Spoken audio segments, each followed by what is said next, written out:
Okey, satu lagi isu sekarang ni dengan banyak kontraktor ialah isu produktiviti pekerja dekat site.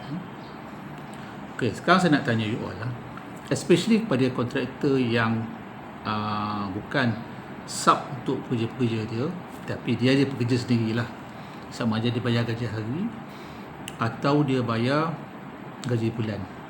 Okey, this is very important lah untuk kontraktor-kontraktor jenis tu lah kan.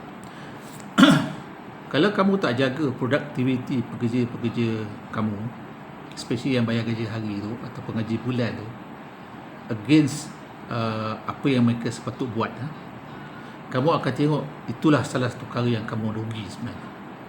Okay? Kerugian kamu ataupun keuntungan kamu akan berkurangan sebab kamu tak monitor produktiviti pekerja-pekerja kamu. So, ada beberapa perkara yang kamu kena buat lah. First sekali, kamu kena ada satu supervisor lah. Satu supervisor untuk setiap tapak kamu untuk monitor produktiviti pekerja-pekerja kamu ni semua. Okay? Berapa jam mereka kerja, ataupun lepas tu apa yang mereka buat. Katalah 8 jam kerja tu, apa yang mereka buat, berapa lama mereka berhenti untuk rehat. Semua tu kena catat. Okay? Catat semua tu supaya kamu tahu. Akhir sekali, bila pukul 5 tu, kamu tahu apa yang mereka dah buat.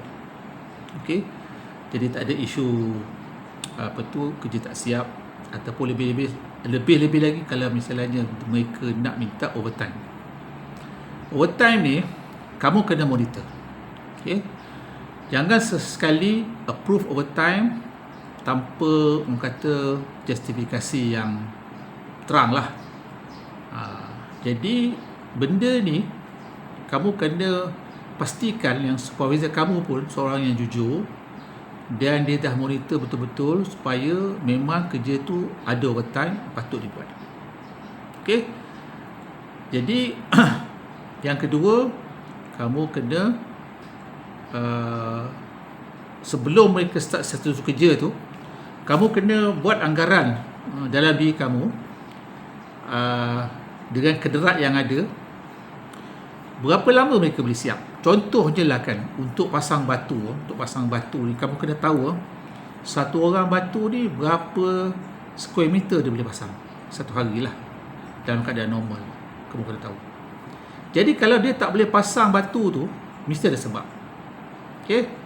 Jadi kalau kamu tak monitor benda ni nampak macam kecil tau, benda nampak cepat kecil, tapi kalau kamu tak monitor benda ni, ini akan merebak. Akhir sekali kamu pun sekarang ni tiba-tiba kamu tengok kos kamu dah terlebih daripada jangkaan kamu dan kamu akan rugilah.